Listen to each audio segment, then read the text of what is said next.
Assalamualaikum warahmatullahi wabarakatuh. Ketemu lagi pembelajaran akidah akhlak tentang perilaku tercela 2. Kisah tenggelamnya harta si Korun. Kisah ini disebutkan dalam Al-Quran Surat Al-Qasas ayat 76-83. Dalam kisah ini, Allah memberikan pelajaran tentang seseorang yang suka membanggakan diri selama hidup di dunia dan pada akhir hayatnya terkubur bersama harta bendanya.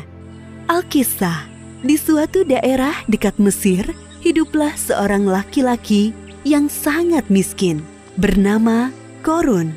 Diketahui bahwa laki-laki ini adalah sepupu Nabi Musa, anak dari paman Nabi Musa yang bernama Yashar, adik kandung Imran, ayah Musa. Suatu hari, Korun dikunjungi oleh seseorang. Ternyata yang datang adalah Nabi Musa. Beliau datang berkunjung untuk menanyakan kabar saudaranya itu. Assalamualaikum warahmatullahi wabarakatuh. Waalaikumsalam warahmatullahi wabarakatuh. Wahai saudaraku, bagaimana kabarmu? Seperti inilah keadaanku, wahai Musa. Aku sangat miskin, sampai-sampai tidak memiliki apapun untuk dimakan. Maukah kau berdoa kepada Allah Subhanahu wa Ta'ala agar memberikanku sedikit harta supaya aku bisa bertahan hidup?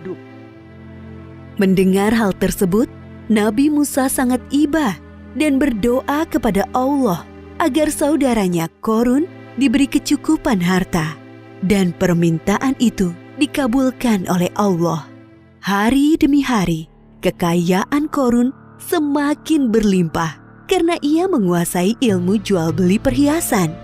Namun sayangnya, semenjak menjadi orang kaya, Korun berubah menjadi orang yang sombong dan ria atau suka pamer.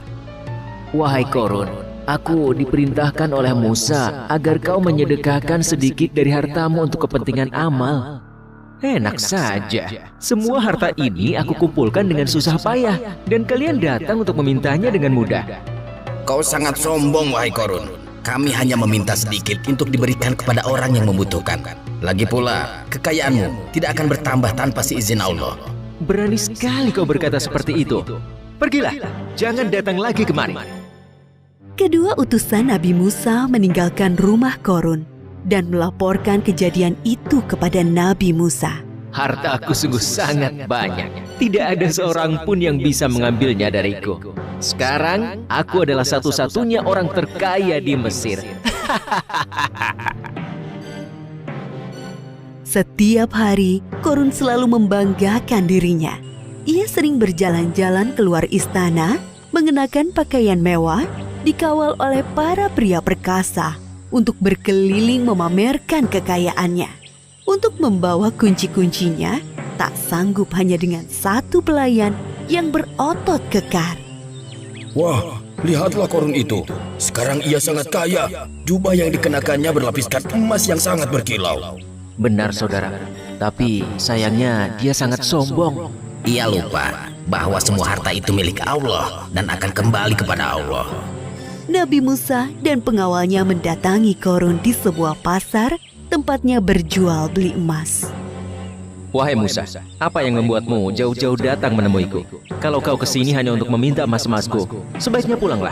Aku tidak akan memberikannya sepeser pun kepadamu. Wahai Korun, tidak ingatkah masa lalumu? Dulu kau begitu miskin, sampai Allah memberikanmu semua kekayaan ini. Ingatlah, wahai Korun. Itu masa lalu, wahai Musa. Semakin hari hartaku semakin bertambah. Semua itu terjadi karena ilmu dagang yang aku pelajari, bukan karena Allah. Korun tetap bersikukuh, tidak mau menyedekahkan hartanya karena menganggap semua harta yang dimilikinya adalah hasil kerja kerasnya selama ini.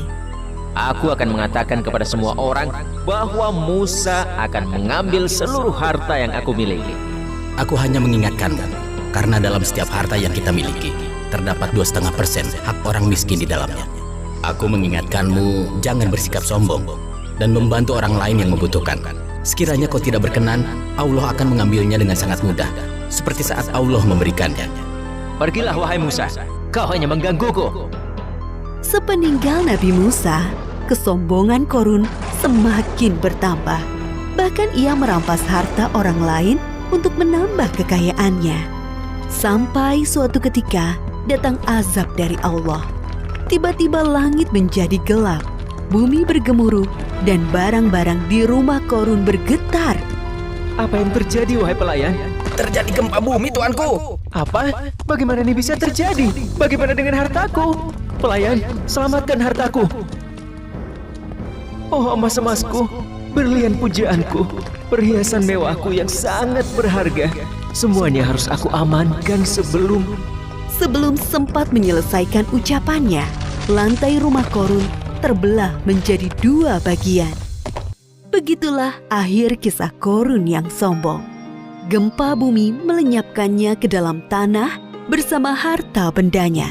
Seperti yang disebutkan dalam surat Al-Qasas ayat 81. Maka kami benamkan dia, Korun, bersama rumahnya ke dalam bumi. Maka tidak ada baginya satu golongan pun yang akan menolongnya selain Allah. Dan dia tidak termasuk orang-orang yang dapat membela diri. Pelajaran yang dapat kita ambil dari kisah Korun ini, diantaranya, jangan menjadi orang yang suka membanggakan diri. Karena Allah tidak suka orang-orang yang membanggakan diri. Dunia dan seisinya adalah milik Allah dan dapat dengan mudah diambil olehnya. Berbuat baik kepada orang lain selama di dunia, seperti bersedekah, karena amalan baik kita di dunia bisa menjadi penolong kelak di akhirat. Wallahu a'lam bishawab.